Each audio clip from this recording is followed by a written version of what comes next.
Hello বন্ধুরা, আসসালামু আলাইকুম। আজকে আপনাদের মাঝে চলে এসেছি নিজের গায়ের পরিচর্যা নিয়ে কয়েকটি কথা বলতে। আমাদের আজকের টপিক এই গরমে পায়ের যত্ন।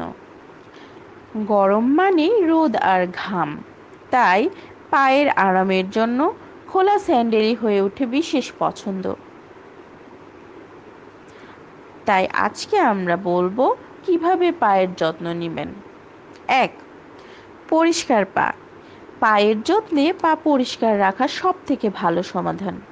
দিনে একবার হলেও গরম পানি ও সাবান দিয়ে পা পরিষ্কার করা জরুরি। সপ্তাহে একবার সাবান পানিতে পা ভিজিয়ে ভালো করে পরিষ্কার করতে হবে। 2. ময়শ্চারাইজার ব্যবহার। গরম হলেও পায়ের ময়শ্চারাইজার ব্যবহার করতে হবে। পায়ের চামড়া ওঠা ও ফাটা সমস্যা দূর করতে ময়শ্চারাইজার ব্যবহারের কোনো জরুরি নেই। পায়ের পাতার যত্ন।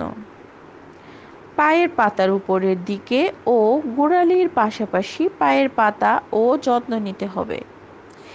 গোসলের সময় ঝামা পাথর দিয়ে ঘষে পায়ের মরা চামড়া সরাতে হবে। 4. শুকনো জুতা ও শুকনো মোজা। প্রতিদিনই শুকনো মোজা ও শুকনো জুতা ব্যবহার করতে হবে। ভেজা জুতা ও ভেজা মোজা একেবারেই ব্যবহার করা যাবে না, কারণ এতে ছত্রাক হওয়ার সম্ভাবনা বাড়ে এবং দুর্গন্ধও হতে পারে। 5. পেডিকিউর করা। পায়ের যত্নে পেডিকিউর করা সবথেকে ভালো উপায়। এই যত্নের মধ্যে রয়েছে পায়ের ফাটা ও মরা চামড়া পরিষ্কার করা ও পায়ের ময়শ্চারাইজার লাগানো।